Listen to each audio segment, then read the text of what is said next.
Hello बच्चों, आज हम लोग करने जा रहे हैं स्टार्ट एसी। क्लास 12 का बहुत इंपॉर्टेंट टॉपिक है ये। तो एसी में बच्चों इसका नाम क्या है? Full form alternating right current. ये जो अल्टरनेटिंग है इसका मतलब क्या है? अल्टरनेटिंग का मतलब है ये अपने फेज को चेंज करता रहता है, अपने डायरेक्शन को ये चेंज करता रहता है राइट। This called alternating. मतलब अगर इसका ग्राफ ड्रॉ किया जाए, दिस इज योर करंट और this is your time. Time के साथ ये अपने मैग्नीट्यूड और डायरेक्शन को चेंज करता रहता है, that is called alternating current. Starting from zero right, ये क्या करेगा? एज टाइम पासेस करंट की वैल्यू बढ़ती जाएगी, कहीं मैक्सिमम वैल्यू तक जाएगी ये करंट, फिर ये वैल्यू छोटी होते होते फिर ये करंट अपनी जीरो वैल्यू पे आएगी, फिर ये डायरेक्शन चेंज करेगी, मीन दूसरे साइड दूसरे डायरेक्शन में आ गया, अपोजिट डायरेक्शन, वहां पे maximum and than zero right. This is called one complete cycle. अब ये साइकिल रिपीट होता रहता है ऐसा ऐसा ऐसा right. This is repeated after regular time interval, तभी इसको बोलते हैं alternative. Positive cycle, negative cycle, positive cycle, negative cycle and so on. ये जो ग्राफ बन रहा है, कर्व बन रहा है, ये साइन वाला कर्व बोलते हैं, साइनोसॉइडल कर्व। क्या बोलते हैं? Sinusoidal curve. हम लोगों ने साइन थीटा पढ़ा है ना ट्रिग्नोमेट्री में, उसी का कर्व है ये। तो इसका इक्वेशन लिख सकते हैं, I is equal to I not sine theta. I not means maximum value, this is your positive I not, this is your negative I not. इसी के बीच में इसकी वैल्यू ऑसिलेट होती रहती है। और थीटा को हम लोग लिखते हैं omega into t. So I can say I is equal to I not sine omega t, this one. Origin से स्टार्ट हो रहा है। तो अल्टरनेटिंग की दो बेसिक फॉर्मूले भी हैं, और उसका डेरिवेशन तो अब नहीं आता है, हटा दिया गया है, तो मैं सिर्फ डायरेक्ट फॉर्मूला लिख रहा हूं। मतलब आई एवरेज और I RMS, average value of current, ये होता है बच्चों 2I0/पाई। ये जो हम लोग एवरेज निकालते हैं ये हाफ साइकिल के लिए निकालते हैं, क्योंकि फुल साइकिल में एवरेज निकालेंगे प्लस माइनस तो जीरो मिल जाएगा मुझे, ठीक है। दूसरा होता है root mean square value, I RMS, ये होता है I0/√2 and I0 we know very well, I0 क्या है? मैक्सिमम वैल्यू, करंट की मैक्सिमम वैल्यू I0। तो अब यहां से स्टार्ट करेंगे हम लोग और देखेंगे कि जो हम लोग किसी रेजिस्टेंस में देते हैं एसी सोर्स, मतलब एसी ईएमएफ भी है, एसी करंट भी है। तो जब हम किसी रेजिस्टेंस में एसी सोर्स देते हैं, ईएमएफ का सोर्स देते हैं, तो वहां क्या क्या वेरिएशन देखने को मिलता है।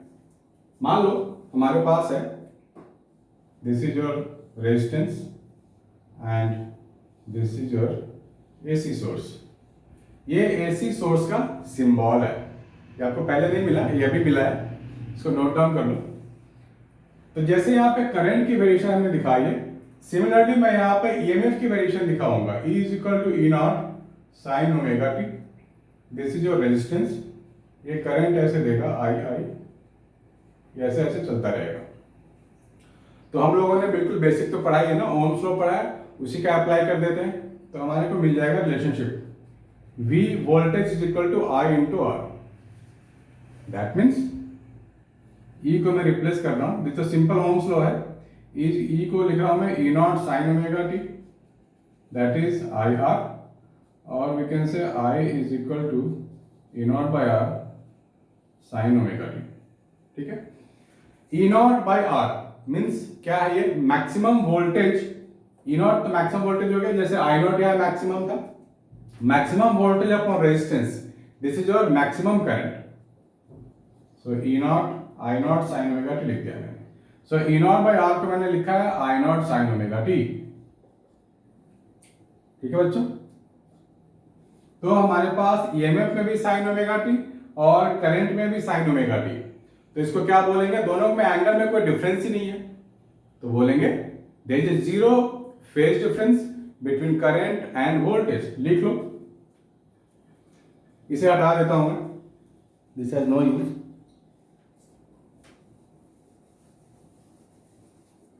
तो इस केस के लिए लिखेंगे 0 फेज डिफरेंस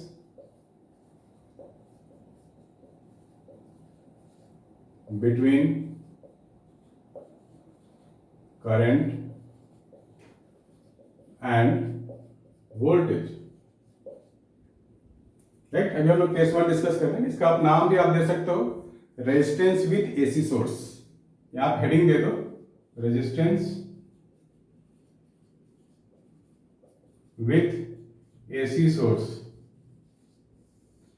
सोर्स का मतलब होता है वोल्टेज सप्लायर। इसको हम लोग ग्राफ में भी दिखा सकते हैं, उसको बोलते हैं फेजर ग्राफ।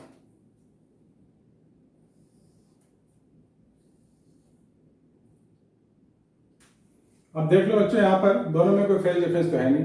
दैट मीन्स जिधर ईएमएफ करंट भी उधर ही जाएगा, लेकिन यहाँ पे करंट की वैल्यू छोटी होती है एज कंपेयर टू ईएमएफ, क्योंकि ई नॉट बाय आर, हमने ईएमएफ को आर से डिवाइड किया तब आई नॉट आया ना। So this is your I not, थोड़ा पीछे रह जाता है, लेकिन दोनों का फेज एंगल सेम लिखेंगे, सेम फेज पे दोनों, और इधर क्या लिखेंगे ई नॉट। ठीक है बच्चों, इसको नोट डाउन करो।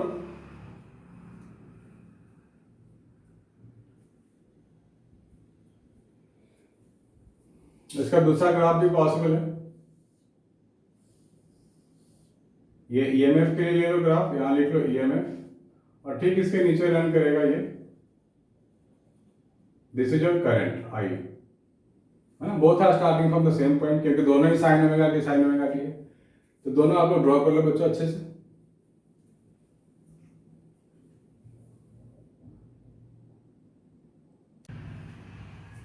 हाँ बच्चों, केस 2 करना है हमारे को inductor with AC source.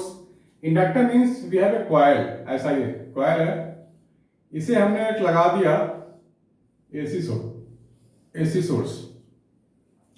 Resistance के लिए आर लेते हैं, इंडक्टर के लिए एल लेते हैं, कैपेसिटर के लिए सी लेते हैं, right. R L C we have to study in this chapter.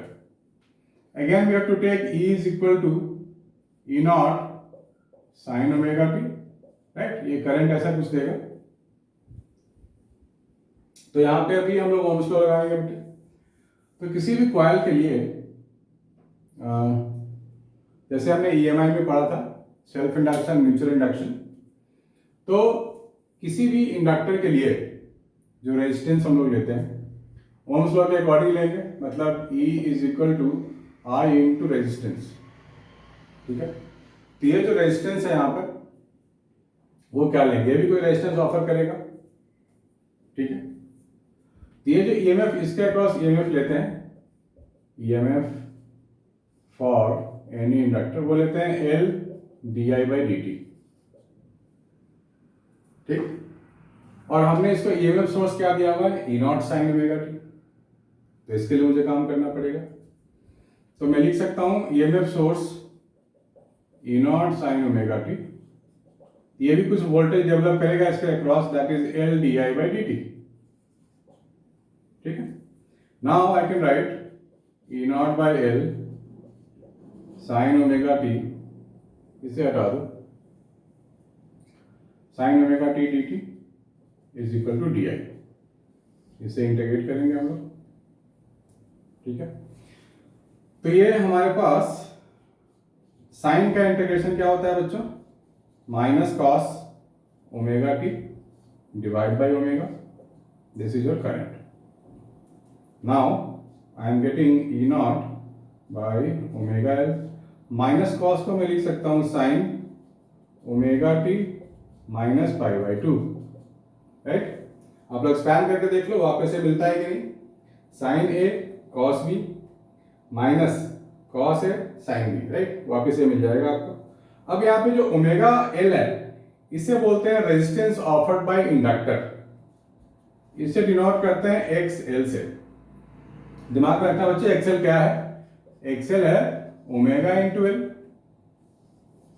Omega को और एक्सपैंड अगर कर दे हम लोग तो ओमेगा का फॉर्मूला क्या होता है, 2 पाई फ्रीक्वेंसी इंटू एल, राइट। और यू कैन से एल तो कांस्टेंट ही होगा, frequency keep changing of any AC, so we can say XL directly proportional to F,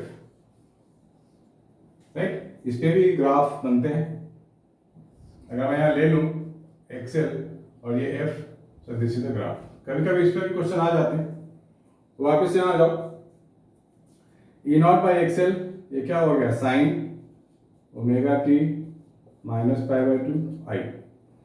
अब ई नॉट तो ईएमएफ हो गया, मैक्सिमम वोल्टेज, और एक्सेल रेजिस्टेंस हो गया। So voltage upon resistance is nothing but current only, maximum current. तो मैं लिख सकता हूं I not sine omega t minus pi by 2 is equal to I. ये आ गया। अब ईएमएफ में आप देखो साइन ओमेगा टी है, करंट में क्या है बच्चों, sign omega t minus pi by 2 है, मतलब करंट तो पीछे चला गया पाई बाई 2 से। तो इसका भी डायग्राम ड्रॉ कर लेते हैं। कैसे होगा डायग्राम,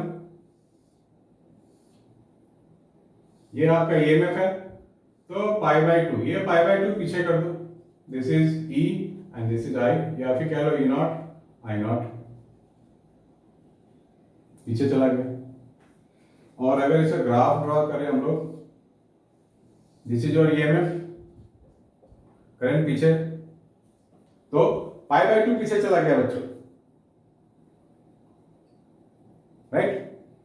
तो हमको इसके पीछे दिखाना पड़ेगा।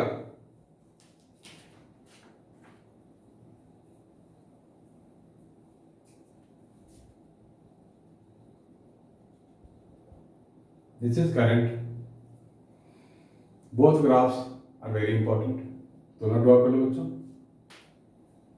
ठीक है, ये भी और ये दोनों भी। केस थर्ड करते हैं।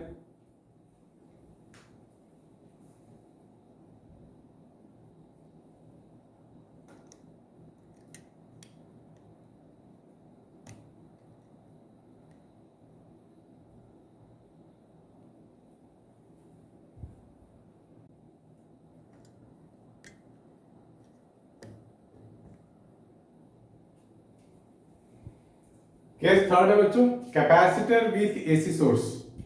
मतलब इस बार कैपेसिटर लगाएंगे सी, और इसके साथ लगा होगा एसी सोर्स, ये E is equal to E not sine omega t.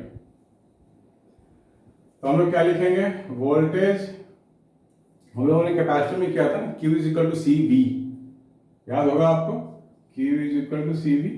तो सिर्फ वोल्टेज की बात करें तो क्या लिखेंगे हम लोग, Q अपॉन सी, राइट। चलो Q is equal to C into voltage लिख लेते हैं। अब हमारे पास वापस E को सब्स्टिट्यूट कर दो, E not sine omega t, ये है E not sine omega t. Now differentiate both the sides with respect to time t। क्योंकि डिफरेंशिएट इसलिए कर रहा हूं क्योंकि dq बाई dt मेरे को करंट देने वाला है, करंट ही तो मेरे को चाहिए ना एक्सप्रेशन। तो लिखो dq by dt, c E not sine का differentiation positive cos omega t, फिर ओमेगा टी को डिफरेंशिएट करेंगे तो ओमेगा बचेगा, this is E not 1 by omega C sine pi by 2, right. अब ये मुझे मिल गया omega t plus cos omega t positive, that means sine pi by t plus omega t. 1 by omega C को क्या लिखेंगे हम लोग, एक्सी,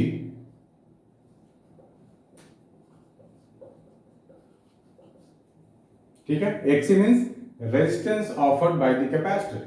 इसको आप ध्यान में रखना, एक्सी क्या चीज है, एक्सी है 1 बाई ओमेगा सी, और ओमेगा का फॉर्मूला में डालूंगा तो क्या मिलेगा, 2 पाई फ्रीक्वेंसी इंटू सी, ठीक है बच्चों। That means what, XC inversely proportional to frequency. इसका भी ग्राफ मेरे को ड्रॉ करने आनी चाहिए, दिस इज द ग्राफ। ना वापस यहीं पे आ जाओ, ई नॉट अपॉन एक्सी, एक्सी क्या है, resistance offered by the capacitor, ठीक है। तो इसका भी जो होगा यूनिट वो ओम होगा, रेजिस्टेंस है ये, that means I not sine omega t plus pi by 2, ये हो गया पूरा। यानी कि करंट मुझे क्या मिला, करंट 90 डिग्री अहेड है ईएमएफ से,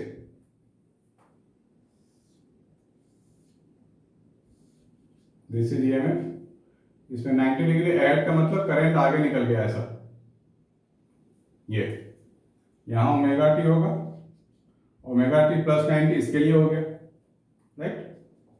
ऐसे ऐसे दिखाएंगे दिस वन। इसे हम लोग ग्राफ में भी दिखा सकते हैं, और वो यहां से स्टार्ट होगा 90 डिग्री, मतलब ऐसे ऐसे ऐसे ऐसे ऐसे ऐसे ऐसे जाएगा। This is EMF and this is current. Note down करो बच्चों जल्दी जल्दी।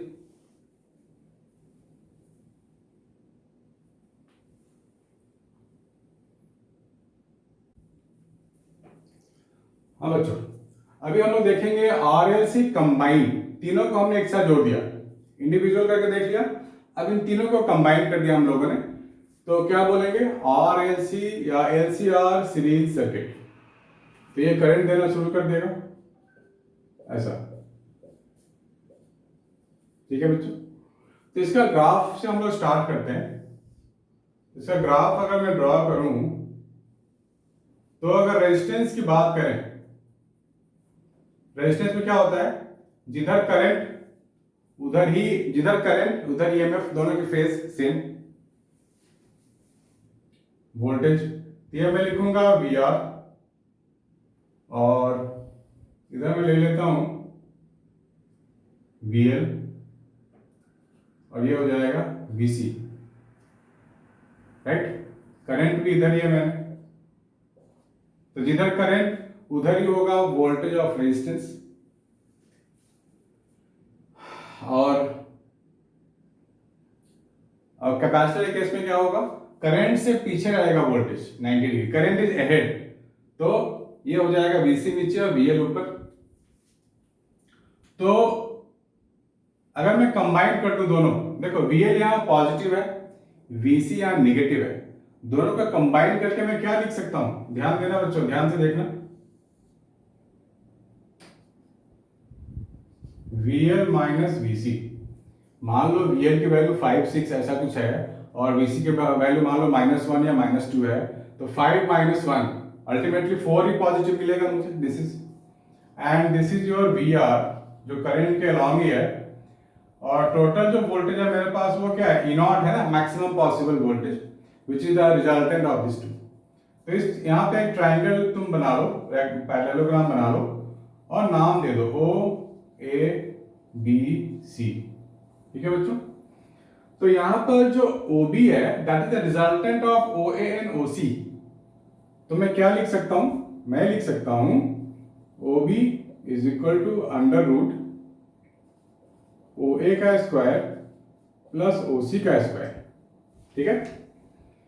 अब अगर मैं E0 की बात करूं, OB तो क्या है, E0 है, OA मेरे पास वोल्टेज ऑफ रेजिस्टेंस है, OC मेरे पास VL माइनस VC है, दिस वन, ठीक है बच्चों। E0 VR को मैं लिख सकता हूं IR, VL minus VC, VL को क्या लिखूंगा, VL को मैं लिख सकता हूं I इंटू XL जो पहले किया था हमने, VC को लिखूंगा I into XC, this one. तो यहां से I बाहर आएगा तो ये नीचे भी आ सकता है, मुझे क्या मिल जाएगा, R square plus XL minus XC का होल स्क्वायर, E0 अपॉन मतलब वोल्टेज अपॉन करंट, मेरे को क्या मिलता है, resistance.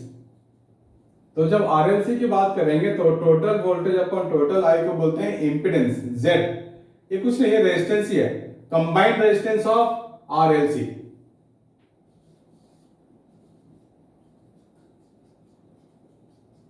This is the combined resistance, और we can say impedance. Word तो नया है लेकिन मतलब वही पुराना है। इंपिडेंस नया वर्ड है लेकिन मतलब क्या है, रेजिस्टेंस, ओम में आएगा। तो इंपिडेंस को हम लोग ट्रायंगल, ये डिराइव हो गया, this is the derivation of total resistance of LCR series circuit. हमारे को एक इंपिडेंस ट्रायंगल भी करना है, इंपिडेंस ट्रायंगल। इधर Z होता है, इधर R होता है, इधर XL माइनस XC होता है, this is your phase difference phi, ठीक है। तो cos फाई क्या लेंगे, R by Z, tan phi क्या लेंगे, perpendicular by base. So we can do many cases in this, ठीक है। तो केस टू केस हम लोग खुद से भी निकाल के देख सकते हैं। कि cos phi sin phi tan phi मुझे क्या मिलेगा, राइट। इसको नोट डाउन कर लो बच्चों, ये डेरिवेशन है to find the total resistance of RLC series circuit, right. ये दोनों ग्राफ भी इंपॉर्टेंट है, ये भी इंपॉर्टेंट है, ये भी इंपॉर्टेंट है, प्लीज नोट इट डाउन फटाफट।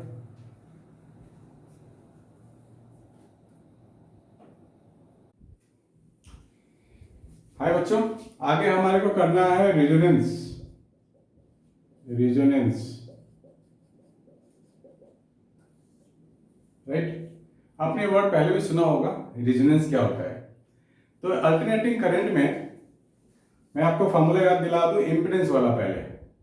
Z is equal to under root क्या था हमारे पास, R square plus XL minus XC का होल स्क्वायर, दिस वन। तो रेजोनेंस का मतलब है एक ऐसा फ्रीक्वेंसी जिसपे कि आरएलसी सर्किट जो ऑफर करेगा वो मिनिमम रेजिस्टेंस ऑफर करेगा और मैक्सिमम करंट को आने देगा, राइट। लिख सकते हैं हम लोग, at a particular frequency of AC, right? At a particular frequency of AC, LCR series circuit offer minimum resistance and admit maximum current. This phenomenon is called resonance. तो minimum resistance से क्या मतलब है, इस एक्सप्रेशन में वापस आ जाओ।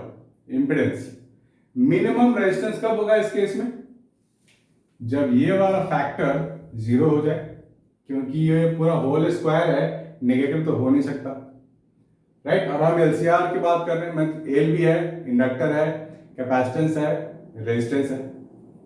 That means अगर एक्सएल माइनस एक्सी का फैक्टर जीरो हो जाए, that means XL is equal to XC हो जाए।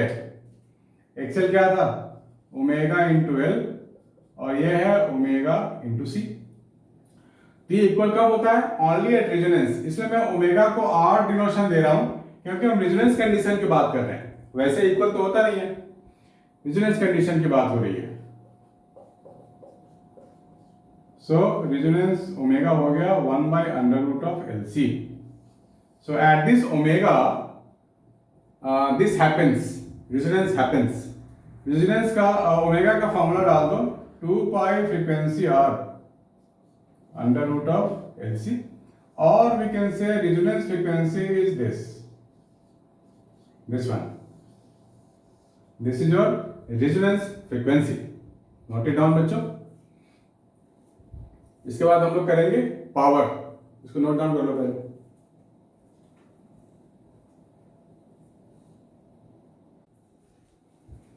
हाँ बच्चों, अभी कर लेते हैं power in LCR series circuit. Let the EMF E is equal to E naught sin omega t and current, current क्या होगा,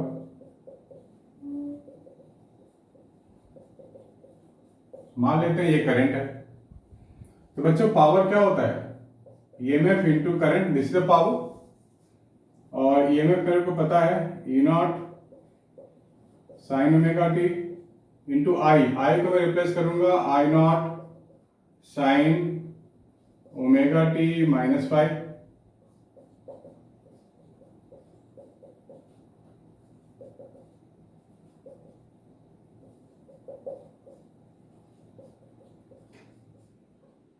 यहाँ 2 लगा दो, यहाँ भी 2 लगा दो, ताकि मैं कुछ फॉर्मूले पे कंक्लूजन पे आ जाऊं। ध्यान से देखना बच्चों, ई नॉट आई नॉट बाई 2, तो 2 साइन ए साइन बी का फॉर्मूला शायद आपको पता हो, 2 साइन ए साइन बी है ना, मैथ में पढ़ा होगा हम लोगों ने।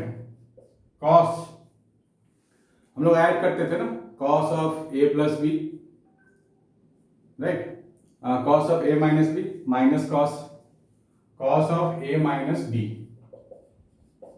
Minus cos A plus B, ठीक है, कॉस से cos B minus sine A sine B plus sine A sine B और प्लस, ठीक है। ये फॉर्मूला इस्तेमाल करते थे हम लोग मैथ्स में, वही फॉर्मूला यहाँ लगा रहे हैं हम लोग। तो मुझे मिल जाएगा cos of A minus B यानी कि cos 5 minus cos A plus B यानी कि 2 omega t minus 5, right. A minus B, तो पहले हम लोग एंगल का डिफरेंस लेंगे, यहाँ डाल देंगे तो 5 मिल रहा है मुझे, फिर दोनों का सम लेंगे तो ये मिल रहा है मुझे। नाउ अगर हम एवरेज की बात करें, पावर एवरेज, तो लिखेंगे फॉर एवरेज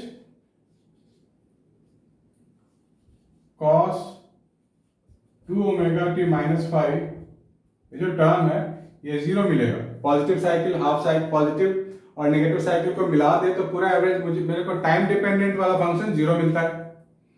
और ये cos 5 is a constant function, इसको टाइम से तो कोई लेना देना नहीं है, तो इसका एवरेज cos 5 का cos 5 रहेगा, इसका एवरेज 0 हो जाएगा, जस्ट पुट इट 0।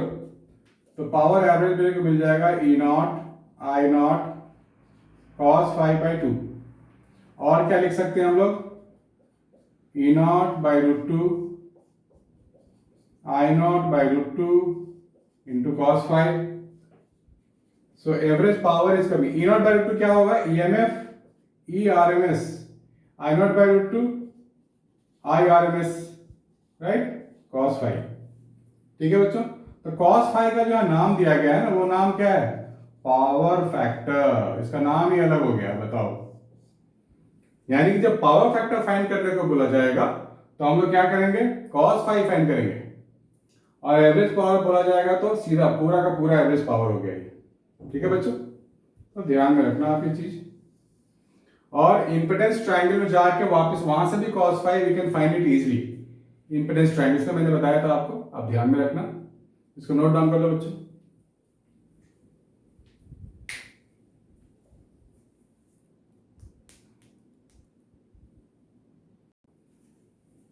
आगे कर लेते हैं बच्चों LC oscillation. L means inductor, C means capacitor.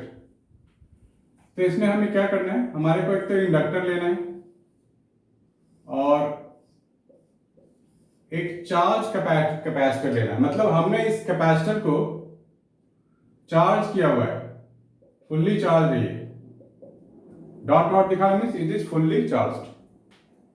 हमने इसको इंडक्टर के साथ लगा दिया, तो जैसे हमने चार्ज कैपेसिटर यहां लगाया, इंडक्टर को एक नया सर्किट मिल गया, सॉरी कैपेसिटर को एक नया सर्किट मिल गया, तो ये अपना ये एनर्जी और चार्ज फ्लो होने के लिए अलाउ कर देगा। नया सर्किट में क्या होगा, सर्किट जब भी कंप्लीट हो तो चार्ज तो फ्लो करेगा पूरे सर्किट में, तो ये चार्ज फ्लो होना शुरू हो जाएगा, और धीरे धीरे क्या होगा, ये जो इंडक्टर है पूरी की पूरी एनर्जी ले लेगा कैपेसिटर वाला, ठीक है, और ये कैपेसिटर हो जाएगा डिस्चार्ज, जीरो एनर्जी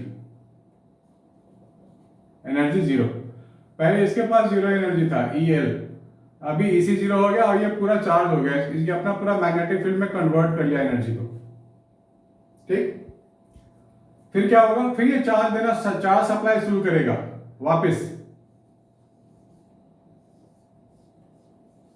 जब इसको सप्लाई करना शुरू करेगा तो इस प्लेट की पोलैरिटी चेंज हो जाएगी, पहले इधर प्लस इधर माइनस था, दूसरे साइकिल में इधर प्लस और इधर माइनस हो गया। अब इसके पास एनर्जी जीरो, इसके पास एनर्जी फुल। तो ये क्या हो रहा है, एनर्जी ऑसिलेट हो रहा है between L and C, this is called LC oscillation. और इसमें टाइम लगता है, मतलब चार्ज यहां से जाएगा, धीरे धीरे डेवलप होगा, इसके ऊपर एनर्जी डेवलप होगा। तो वी कैन से यहां का electrostatic energy is converting into magnetic field energy in inductor. लिख लो, electrostatic energy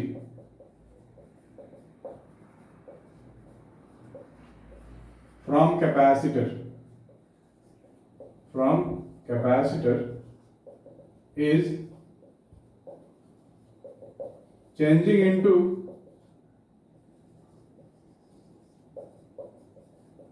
magnetic field energy in inductor,